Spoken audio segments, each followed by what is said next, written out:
Girls Coach B. Wiley. Are you dating a narcissist? All right, let me go ahead and talk about this subject because the word has been thrown around like candy at a parade. And I think a lot of women just find words, big words, labels, and they just throw them at any dude, hoping that it'll stick to the wall. And really, you got to understand the words that are coming out of your mouth. You can't just be throwing around big names like this and expecting everything to be okay. So, what is a narcissist? Here are a few examples of narcissism: a grandiose sense of self importance. That means that whoever he is, whatever he's doing, whether he's working, he's not working, he's couch surfing, or maybe he makes six figures. He has this ideal of himself almost as if he's next to God. Like God is the highest, right? Those that believe in God, God is perfect. So he is now dang near God. And the mindset he has is that he's so great, he's so good, he's so glorious that who are you to come at him and think that he's less than. Another one is about narcissists is they have a sense of entitlement.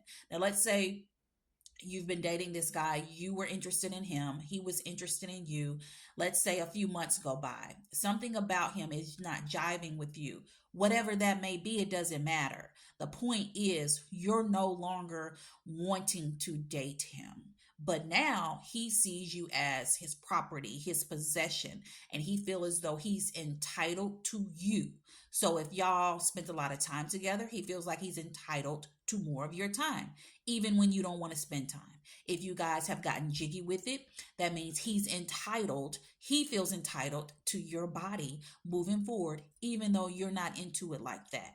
When he has a sense of entitlement, that's mean he's literally decided in his mind that whatever he wants to do with you, whatever he's been doing with you, whatever he's decided that he wants to do with you is going to go down, period.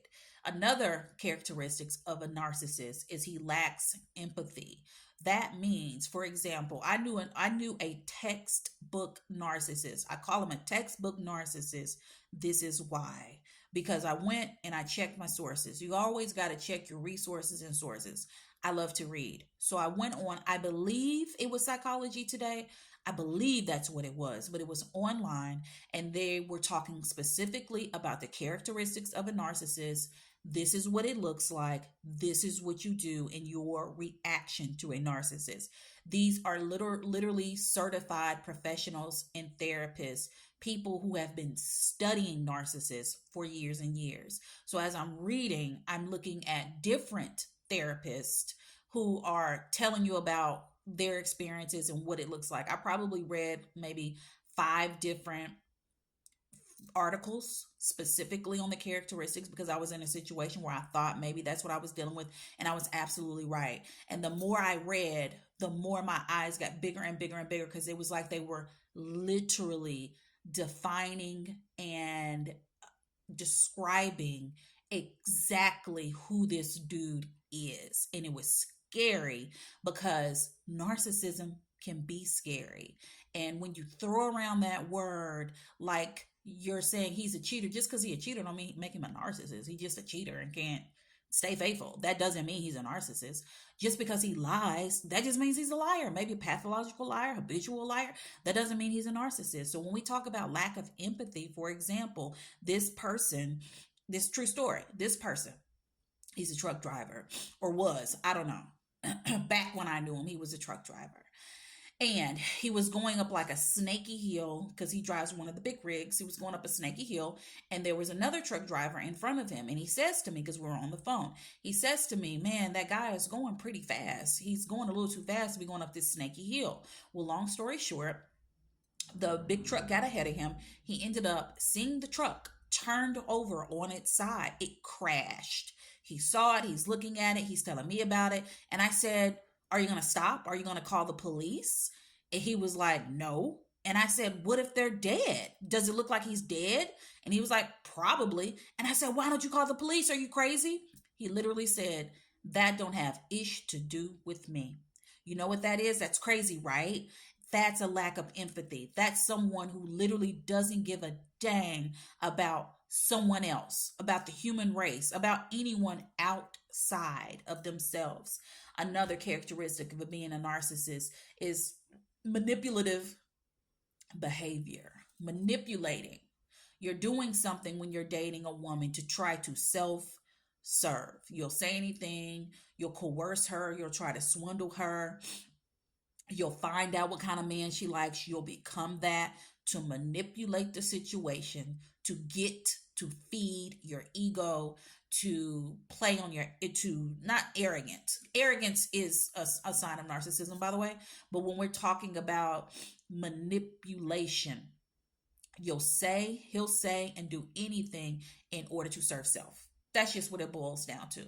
So if you have to lie, swindle, cheat, steal, whatever he can do, it goes back to him because he's self-serving. Gaslighting is on here.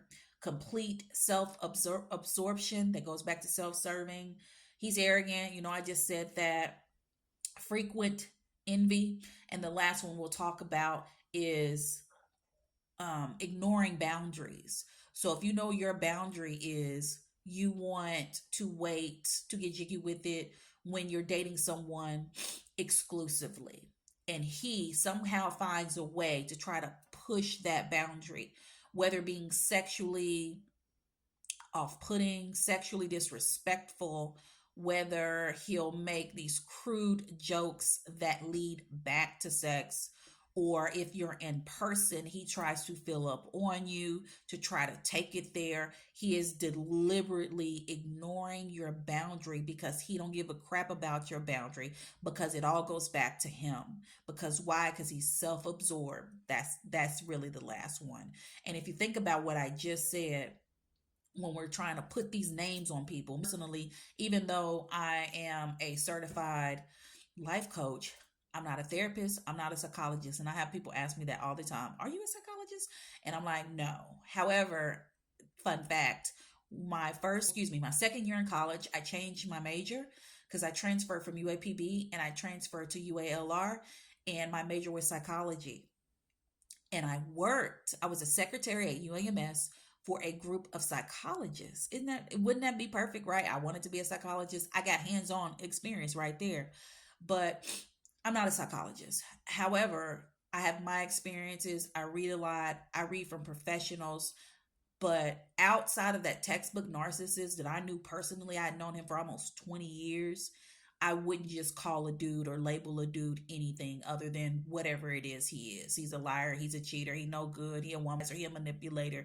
But outside of that, we got to be mindful of the names that we're just throwing out there without actually experiencing it, knowing what it looks like, and knowing what to do about it. So if you're experiencing any of these characteristics, this is just a few lists. All I did is Google examples of narcissism, and it's a big old list. So if you're experiencing anything, the best thing for you to do that I learned from psychology today, it was that you have to go no contact. When you're dealing with a narcissist, you have to cut all communication off, block them on everything, unfollow everything. And that don't mean everything gonna be good. Because when I did this to that person that I was talking to, all hell broke loose.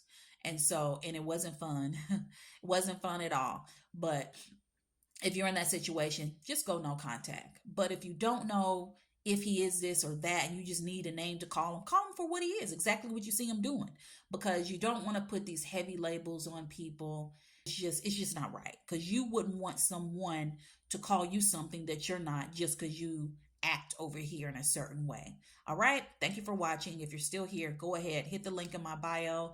If you're watching this, to follow me, subscribe. And if you're watching this, you want to look at my bookstore, the link is in my bio, and or the link is in the comments if you're watching on YouTube. Download your freebie. Check it out. Talk to you later.